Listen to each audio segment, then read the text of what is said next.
প্রিয় শিক্ষার্থীবৃন্দ, আজকের অনলাইন ক্লাসে তোমাদেরকে স্বাগতম। আজকে আমরা ক্লাস করব পঞ্চম শ্রেণীর গণিত বিষয়ের অধ্যায় 9 এর অঙ্কগুলো আমরা দেখব। দেখি, 1 নম্বর অঙ্কে আমাদের আছে খালি ঘর পূরণ করো। 12 জন লোক 20 জন লোকের শতকরা কত? আমরা দেখি এখানে আমাদের খালি ঘর পূরণ করতে হবে। 12 জন লোক 20 জন লোকের শতকরা কত? আমরা এখানে রাফ করে দেখি। 12 জন লোক 20 জন লোকের শতকরা কত? উপরে 100 দিয়ে দেবো, নিচে 100 দিয়ে দেবো। এখন আমরা যদি দেখি 20 দিয়ে 100 কে আমরা যদি করি তাহলে আসবে 5। তাহলে 5 আর 12 গুণ করলে 5 × 60, 60 শতকরা 60। তাহলে 12 জন লোক 20 জন লোকে শতকরা 60 ভাগ। 2 নম্বর অঙ্কে আছে আমাদের 300 টাকার 150 শতকরা 150 হলো ড্যাশ টাকা। 300 টাকার শতকরা 150 হলো ড্যাশ টাকা। আমরা দেখি 300 টাকার শতকরা 150 কত হয়। 300 এর শতকরা 150, তাহলে আমরা সমান দিই 300 এর 150 ভাগ 100। আমরা যদি কাটাকাটি করি তাহলে এখানে আসবে 450। তাহলে 300 টাকার শতকরা 150 হলো কত? 450 টাকা। এরপর আমাদের 3 নং প্রশ্নে আছে ড্যাশ গ্রাম হলো 56 শতকরা 56 হলো 42 গ্রাম। ড্যাশ গ্রামের শূন্যস্থান ড্যাশ গ্রাম এর শতকরা 56 হলো 42 গ্রাম। তাহলে আমাদের বের করতে হবে যে কত গ্রামের শতকরা 56 ভাগ হলো 42 গ্রাম। আমরা ধরে নেই যে ক গ্রামের ক এর 56 শতকরা 56 সমান 42 গ্রাম, বা ক গুণ 56/100 সমান 42। তাহলে ক এর মান বের করার জন্য বা ক সমান হবে 42 গুণ 100 বা 56 সমান সমান। আমরা যদি সমান সমান করি আমরা দেখি 42 এর 7 দিয়ে ভাগ করলে হয় 6 দিয়ে, 42 এর যদি আমরা 6 দিয়ে করি 7 আর 56, 42 এর যদি 7 দিয়ে আমরা করি তাহলে 6 7 42, আর 56 কে যদি 7 দিয়ে করি তাহলে হয় 8 7 আর 56। আবার 8 কে আমরা যদি 4 দিয়ে ভাগ করি তাহলে হবে 2, আর 100 কে আমরা যদি 4 দিয়ে করি তাহলে হবে 25। আবার 2 দিয়ে আমরা যদি 6 কে কাটাকাটি করি তাহলে হবে 3, তাহলে আসে 3 25 75। তাহলে আমরা পাচ্ছি 75 গ্রামের শতকরা 56 হলো 42 গ্রাম। 2 নম্বর প্রশ্ন, রবিবার কোন বিদ্যালয়ে 80 জন শিক্ষার্থীর শতকরা 30 জন অনুপস্থিত। ওই দিন উপস্থিত শিক্ষার্থীর সংখ্যা কত? তাহলে আমাদের দেওয়া আছে বিদ্যালয়ের মোট শিক্ষার্থী হলো 80 জন, তাদের মধ্যে শতকরা 30 জন অনুপস্থিত ছিল। এখন ওই দিন উপস্থিত শিক্ষার্থীর সংখ্যা তাহলে কত? দেখি আমরা।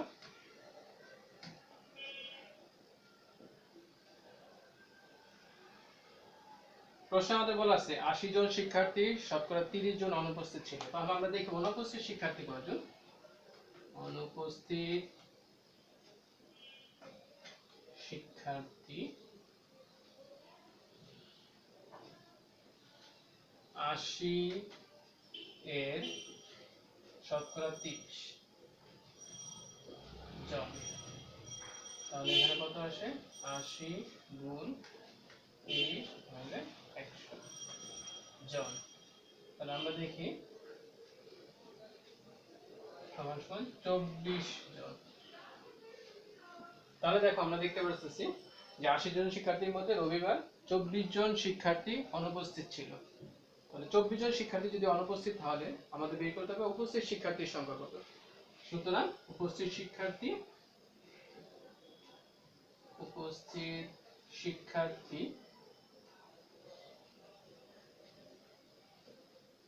80 বিয়োগ 24 জন, বা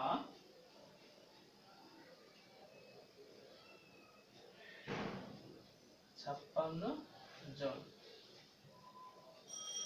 তাহলে রবিবার আমাদের উপস্থিত শিক্ষার্থী 56 জন। আমরা 3 নং প্রশ্ন দেখি। হোসেনের মাসিক আয় 2500 টাকা এবং তার মধ্য থেকে তিনি 1750 টাকা খাবার কেনায় ব্যয় করেন। শামীমের মাসিক আয় 1800 টাকা এবং তিনি খাবার কেনায় 1440 টাকা ব্যয় করেন। এখানে আমাদের দুইজন ব্যক্তির মাসিক আয় এবং খাবার কেনায় তাদের ব্যয়ের কথা উল্লেখ করা হয়েছে। যে হোসেনের মাসিক আয় 2500 টাকা, তিনি খাবার কেনায় ব্যয় করেন 1750 টাকা। শামীমের মাসিক আয় 1800 টাকা, তিনি খাবার কেনায় 1440 টাকা ব্যয় করেন। এখন আমাদের প্রশ্ন হলো, তাদের প্রত্যেকের আয়ের উপর খাবার কেনার ব্যয় শতকরায় প্রকাশ করো। তারা যে টাকা আয় করেন সেই অনুপাতে খাবার কেনার জন্য শতকরা কত টাকা ব্যয় করেন সেটা আমাদেরকে প্রকাশ করতে হবে, দুজনে আলাদা আলাদা ভাবে।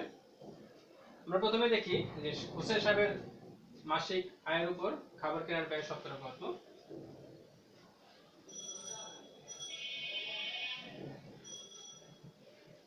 হোসেন সাহেব আয় করেন 2500 টাকা, তিনি খাবার কেনার ব্যয় করেন 1750 টাকা। তো আমরা দেখি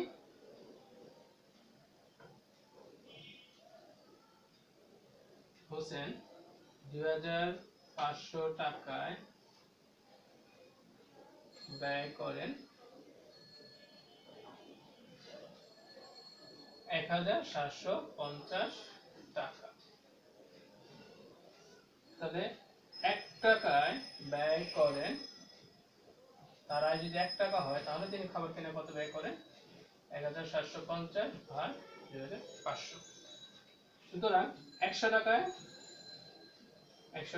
ব্যয় করেন 1750 গুণ 100 ভাগ 2500। এখানে আমরা যদি সমাধান করি তাহলে আমরা পাবো 70 টাকা। তাহলে হোসেন সাহেব শতকরা 70 টাকা খাবার কেনায় ব্যয় করেন। শামীম তার মাসিক আয় 1800 টাকা, তিনি খাবার কেনায় ব্যয় করেন 1440 টাকা। তবে শামীম 1800 টাকায় ব্যয় করেন 1440 টাকা। তার আয় যদি 1 টাকা হয় তাহলে 1 টাকায় তিনি ব্যয় করবেন 1440 ভাগ 1800। তার আয় যদি 100 টাকা হয় তাহলে তিনি 100 টাকার মধ্যে ব্যয় করবেন 1440 গুণ 100 ভাগ 1800। আমরা যদি সমাধান করি তাহলে এখানে পাবো 80 টাকা। তাহলে আমরা দেখতে পাচ্ছি হোসেন সাহেব তার মাসিক আয় শতকরা 70 ভাগ খাবার কেনায় ব্যয় করেন এবং শামীম তার মাসিক আয়ের শতকরা 80 ভাগ খাবার কেনায় ব্যয় করেন। এই প্রশ্নের দ্বিতীয় আরেকটি অংশ রয়েছে, সেই অংশে চেয়েছে কে খাবার কেনায় আনুপাতিকভাবে বেশি টাকা ব্যয় করেন। শামীম এবং হোসেনের মধ্যে খাবার কেনা আনুপাতিকভাবে কে বেশি টাকা ব্যয় করেন। আমরা 1 নম্বরে দেখেছি যে হোসেন ব্যয় করেন আয়ের শতকরা 70 ভাগ, অর্থাৎ ব্যয় 70 ভাগের 100 অংশ আয়ের। একইভাবে আমরা দেখেছি শামীম ব্যয় করে আয়ের শতকরা 80 ভাগ, অর্থাৎ তার ব্যয় 80 ভাগের 100 অংশ। তাহলে আমরা যদি এখান থেকে দেখি, দেখো হোসেন ব্যয় করে 70 ভাগের 100 অংশ আর শামীম ব্যয় করে 80 ভাগের 100 অংশ। আমরা দেখি দুইটাই দেখো সমহর বিশিষ্ট ভগ্নাংশ। তাহলে আমরা বলতে পারি যেহেতু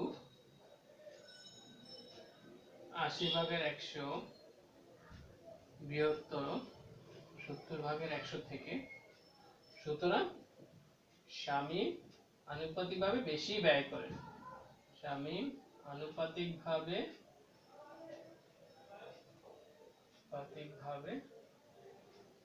বেশি ব্যয় করেন। আমাদের আজকে 4 নম্বর সমস্যা, বার্ষিক শতকরা 15 টাকা মুনাফায় কোনো ব্যাংক কিছু টাকা ঋণ নিয়ে 1 বছর পর 1680 টাকা মুনাফা দেওয়া হলো, আসল কত ছিল? দেখো এটা আমাদের মুনাফার অঙ্ক, মুনাফা এবং আসলের অঙ্ক। ব্যাংক ঋণ নিয়েছিল শতকরা 15 টাকা হারে এবং 1 বছর পরে ঋণ পরিশোধ করে 1 বছর পর মুনাফা দেয় 1680 টাকা মুনাফা দেয়। তাহলে আসল কত ছিল, অর্থাৎ আমরা ব্যাংক থেকে কত টাকা ঋণ নিয়েছিল বা ব্যাংক থেকে কত টাকা ঋণ দিয়েছিল, আমাদের এখানে আসল বের করতে হবে বা মূলধন বের করতে হবে। দেখো শতকরা 15 টাকা হারে, তাহলে আমরা যদি লিখি যে শতকরা 15% মুনাফায় 15 টাকা হারে মুনাফায়, দেখো 15 টাকা মুনাফা হয় কত, যদি আসল আমাদের 100 টাকা হয়, আমরা মুনাফা 15 টাকা পাবো, তাহলে মুনাফা 15 টাকা হলে, এটা আমরা ঐকিক নিয়ম অঙ্কটা করব, মুনাফা 15 টাকা হলে আসল ছিল 100 টাকা, যেটা আমাদের বলছে শতকরা 15 টাকা হারে মুনাফা। তাহলে মুনাফা যদি 1 টাকা হয়, মুনাফা যদি 1 টাকা হয়, সেক্ষেত্রে আমাদের আসল কত থাকবে, 100 ভাগে 15 টাকা। এখন আমরা মুনাফা কত দিয়েছিলাম, মুনাফা দিয়েছি আমরা 1680 টাকা।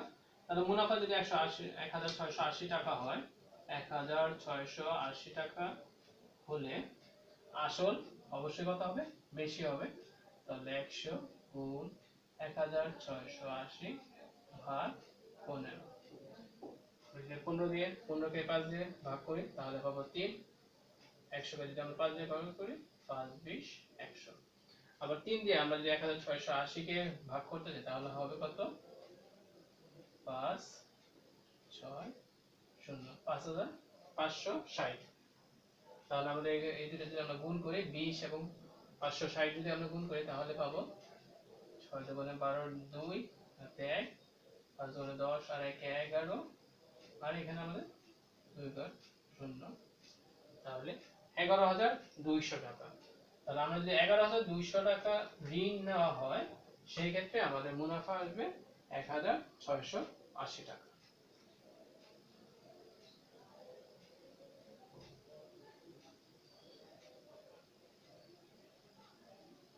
অঙ্ক 5 নম্বর অঙ্ক, ব্যাংক থেকে আসলের উপর বার্ষিক শতকরা 8 টাকা মুনাফায় 5 বছরের জন্য 15,000 টাকা ঋণ নেওয়া হলো। ব্যাংক থেকে আমরা ঋণ নিয়েছি মোট 15,000 টাকা, যার বার্ষিক মানে 1 বছরের জন্য 100 টাকার উপর আমাদের 8 টাকা মুনাফা দিতে হবে। প্রশ্নে চেয়েছে 5 বছর পর আমাদের মোট কত টাকা পরিশোধ করতে হবে। তার মানে 5 বছর পর আমরা যে টাকাটা ঋণ নিয়েছি, আমরা ঋণ নিয়েছি মোট 15,000 টাকা, সেখানে যেহেতু প্রতি 100 টাকার উপর আমাদের 8 টাকা মুনাফা দিতে হয়, তাহলে 15,000 টাকার উপর আমাদের 5 বছরে মোট কত টাকা মুনাফা আসবে সেই টাকা এবং আমাদের মূল টাকা, এই দুটো একসাথে আমাদের পরিশোধ করতে মোট কত টাকা লাগবে। তার মানে আমাদের মুনাফা এবং আসল মিলিয়ে কত টাকা পরিশোধ করতে হবে সেটা আমাদের বের করতে হবে। তাহলে এখানে দেখো বার্ষিক শতকরা 8 টাকা মুনাফায়, তার মানে আমরা 8 টাকা মুনাফায় 100 টাকার, আমরা যদি আসল 100 টাকা নেই তাহলে 100 টাকার 1 বছরের মুনাফা,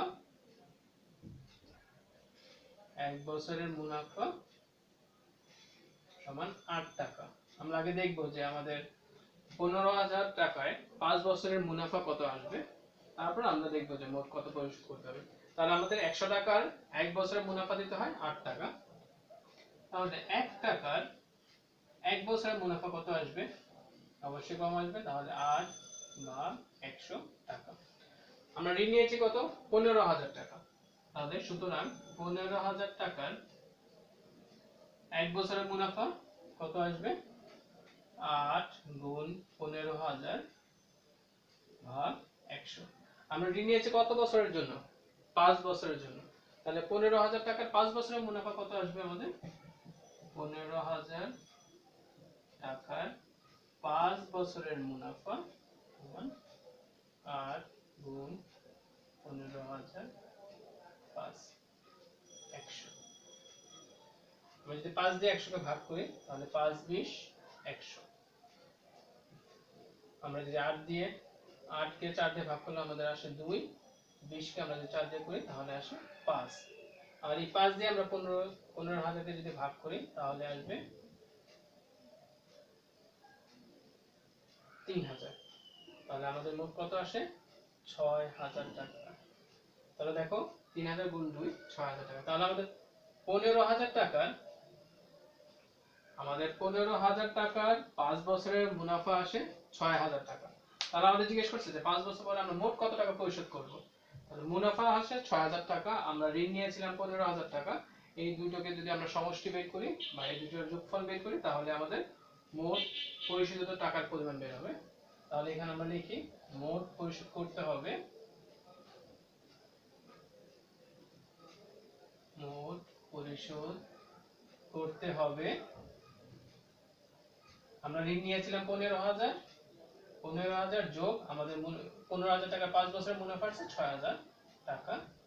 তাহলে আমাদের মোট পরিশোধ করতে হবে 15000 যোগ 6000। আমরা যদি যোগ করি তাহলে পাবো 21000 টাকা। তাহলে আমাদের উত্তর মোট পরিশোধ করতে হবে 21000 টাকা। তাহলে আমরা যদি 15000 টাকা ঋণ নেই শতকরা বার্ষিক শতকরা 8% মুনাফায়, তাহলে আমরা 5 বছর পরে আমাদের মোট পরিশোধ করতে হবে 21000 টাকা। তাহলে 6 নম্বর প্রশ্ন, ব্যাংক থেকে 50000 টাকা ঋণ নিয়ে 8 বছর পর মোট 98000 টাকা পরিশোধ করা হলো। আমরা ব্যাংক থেকে ঋণ নিয়েছিলাম 50000 টাকা, কিন্তু আমাদের 8 বছর পরে আমরা পরিশোধ করছি কত 98000 টাকা পরিশোধ করা হলো। আসলের উপর ব্যাংকের মুনাফার হার কত ছিল। আসলের উপর তার মানে আমরা যে 50000 টাকা ঋণ নিয়েছিলাম সেটার উপর ব্যাংক শতকরা কত ভাগ হারে মুনাফার হার নির্ধারণ করা ছিল। মুনাফার হার আমাদের নির্ণয় করতে হবে, মুনাফার হার কত ছিল। এখানে দেখো আমরা ঋণ নিয়েছিলাম কত 50000, আমরা আমাদের পরিশোধ করতে হয়েছে কত 98000 টাকা।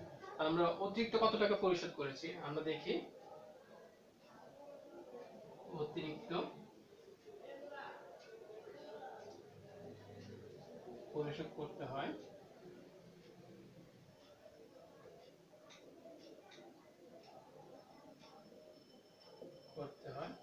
আমরা ঋণ নিয়েছিলাম 50000, পরিশোধ করেছি 98000। তাহলে আমরা দেখি 98000 বিয়োগ 50000 টাকা। তাহলে আমরা যদি বিয়োগ করি তাহলে আমরা পাবো 48000 টাকা। দেখো আমরা এই 48000 টাকা বাড়তি পরিশোধ করেছি। তাহলে এই 48000 টাকা আমরা কি করেছি 50000 টাকার উপরে ব্যাংকে আমরা মুনাফা দিয়েছি। কত বছরের জন্য 8 বছরের জন্য আমরা টাকাটা নিয়েছিলাম। তাহলে 8 বছরে 50000 টাকা 8 বছরে আমরা মুনাফা পরিশোধ করেছি 48000 টাকা। আমাদেরকে জিজ্ঞেস করছে আমরা যে আসলের উপর মুনাফার হার কত ছিল। আমরা যে আসলটা নিয়েছি 50000 টাকা, সেটা ব্যাংকে আমাদের কত পার্সেন্ট বা কত হারে আমরা মুনাফা দিয়েছি। তাহলে দেখো আমরা 50000 টাকা মুনাফা কত দিয়েছি 48000 টাকা। তাহলে আমরা দেখি 50000 টাকায় 8 বছরের জন্য 8 বছরের মুনাফা, আমরা 8 বছরের মুনাফা দিয়েছি কত টাকা 48000 টাকা।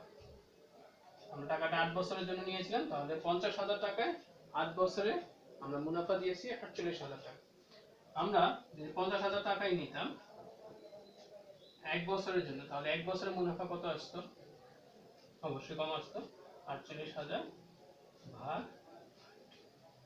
আমরা যদি 1 টাকা 1 বছরের জন্য নিতাম 1 টাকা 1 বছরের মুনাফা, তাহলে 48000 ভাগ 8 গুণ 50000। আমাদের এখানে চেয়েছে মুনাফার হার। তো আমরা জানি মুনাফার হার শতকরা 100 টাকা মুনাফার হার 100 টাকা 1 বছরের মুনাফা। তাহলে আমরা যদি 100 টাকা নিতাম, আমাদের আসল যদি 100 টাকা হতো তাহলে 100 টাকায় 1 বছরের মুনাফা কত হতো 48000 ইনটু 100 ভাগ 8 গুণ 50000। তাহলে আমরা যদি এখানে দেখি 50 2 8 দিয়ে আমরা যদি 48 কে ভাগ করি 6 টা 48, তাহলে 6 দুগুণে 12 টাকা। তাহলে আমরা দেখো, আমরা যদি 100 টাকা 1 বছরের জন্য নিতাম তাহলে আমাদের শতকরা 12 টাকা হারে মুনাফা দিতে হতো। তাহলে আমাদের ব্যাংকের মুনাফার হার শতকরা 12। উত্তর মুনাফার হার শতকরা 12। 7 নম্বর অঙ্ক। 7 নম্বর অঙ্ক, একটি দোকানে 1800 টাকার পণ্য শতকরা 20 ভাগ কমে বিক্রি করা হলো। পণ্যটির বিক্রয় মূল্য কত? দেখো, একটা পণ্যের গায়ের মূল্য বা লিখিত মূল্য ছিল 1800 টাকা। দোকানদার শতকরা 20 ভাগ কমে সেটি বিক্রি করেন। তাহলে দেখো, ধরো তোমার কাছে তুমি কোনো একটা জিনিস ক্রয় করতে গেলে, দোকানে ক্রয় করতে গেলে, তো দোকানদার তোমার জিনিসটার ক্রয় মূল্য ছিল 10 টাকা, দোকানদার তোমাকে বললো তুমি 2 টাকা কম দাও। তাহলে জিনিসটা বিক্রয় মূল্য কত? দোকানদার জিনিসটা কত টাকা বিক্রি করলো? যেহেতু তুমি 2 টাকা কম দিচ্ছ, পণ্যটির দাম ছিল 10 টাকা, তাহলে অবশ্যই সেটা বিক্রয় মূল্য কত হবে? 8 টাকা হবে। এখানেও একই জিনিস দেখো, প্রায় কাছাকাছি। যে দোকানদার জিনিসটা ছিল 1800 টাকা মূল্য, কিন্তু দোকানদার শতকরা 20 ভাগ কমে সেটি বিক্রি করে। তাহলে দোকানদার 20% বা শতকরা 20 ভাগ কম দামে বিক্রি করলেন, তাহলে তার বিক্রয় মূল্য কত ছিল? দেখো, তাহলে যেহেতু আমাদের বলছে এখানে শতকরা 20 ভাগ, তাহলে জিনিসটার ক্রয় মূল্য যদি বা লিখিত মূল্য যদি 100 টাকা হয়, তাহলে সেটা বিক্রয় মূল্য হবে কত? 80 টাকা। 100 থেকে 20 টাকা কম। তাহলে আমরা বিক্রয় মূল্য বের করি। আমাদের শতকরা 20 ভাগ কমে জিনিসটার ক্রয় মূল্য 100 টাকা হলে বিক্রয় মূল্য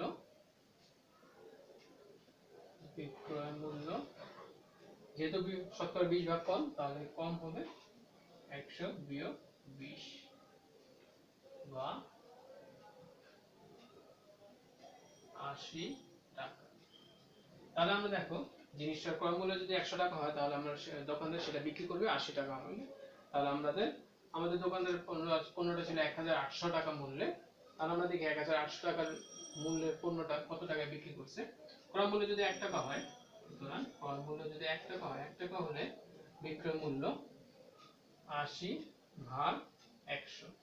আমাদের পণ্যটির ক্রয় মূল্য ছিল 1800 টাকা, সুতরাং 1800 টাকা হলে বিক্রয় মূল্য 80 গুণ 1800 ভাগ 100। আমরা যদি 1800 কে 100 দিয়ে ভাগ করি, তাহলে এখানে থাকবে কত? 18। এবার 18 এর সাথে 80 গুণ করি, এটা 64, 4 হাতে 6, 8 4 14 আর 0 0। তাহলে দেখো, পণ্যটার মূল্য ছিল 1800 টাকা, দোকানদার পণ্যটি বিক্রি করছে কত? 1440 টাকা। তাহলে আমাদের এটাই নির্ণয় উত্তর। পণ্যটির বিক্রয় মূল্য 1440 টাকা। একজন বিক্রেতা কৃষকের কাছ থেকে এক ঝুড়ি সবজি কিনে শতকরা 40 ভাগ লাভে 6300 টাকায় বিক্রি করলেন। দেখো, আমাদের বিক্রেতা কৃষকের কাছ থেকে কত টাকা দিয়ে কিনেছিল সবজিটা, এক ঝুড়ি সবজি, সেটা আমাদের বলা নেই। এই জন্য জিজ্ঞেস করছে সবজির ক্রয় মূল্য কত ছিল। তার মানে ওই বিক্রেতা যিনি কৃষকের কাছ থেকে এক ঝুড়ি সবজি কিনেছিলেন, তিনি কত দামে কৃষকের কাছ থেকে সবজিটা কিনেছিলেন। দেখো, এখানে বলা আছে সবজি বিক্রেতা শতকরা 40 ভাগ লাভ করে। শতকরা 40 ভাগে তার যে লাভ বিক্রয় মূল্য আসে, সেই বিক্রয় মূল্যটা হলো 6300 টাকা। কত টাকা দিয়ে কিনছিল? দেখো, শতকরা বলে দিয়েছে শতকরা 40 ভাগ। তার মানে সেই বিক্রেতা যদি কৃষকের কাছ থেকে 100 টাকা দিয়ে এক ঝুড়ি সবজি ক্রয় করে, তাহলে তিনি বিক্রি করবে অবশ্যই 140 টাকা। তাই এখানে আমাদের দেওয়া আছে বিক্রয় মূল্য 6300 টাকা। আমরা দেখি শতকরা 40 ভাগ লাভে তার বিক্রয় মূল্য কত আসে। সমাধান, শতকরা 40 লাভে ক্রয় মূল্য যদি 100 টাকা হয়, ক্রয় মূল্য 100 টাকা হলে বিক্রয় মূল্য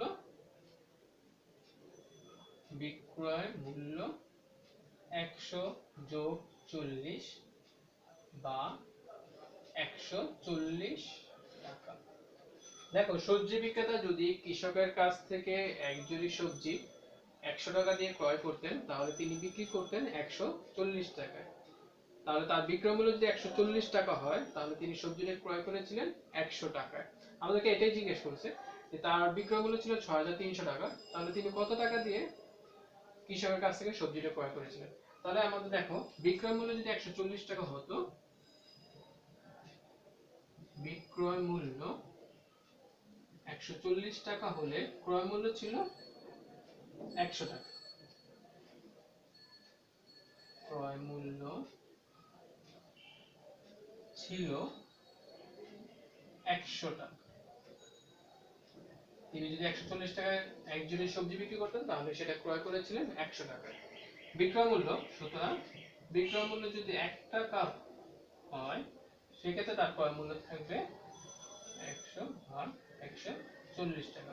কিন্তু তার বিক্রয় মূল্য ছিল একজনের সবজি তিনি বিক্রি করেছিলেন 6300 টাকা। তাহলে আমরা দেখি 6300 টাকা তার বিক্রয় মূল্য যদি 6300 টাকা হয় তাহলে তিনি কত টাকা দিয়ে সবজিটা ক্রয় করেছিলেন। 6300 টাকা হলে ক্রয় মূল্য ছিল 100 গুণ 6300 ভাগ 140।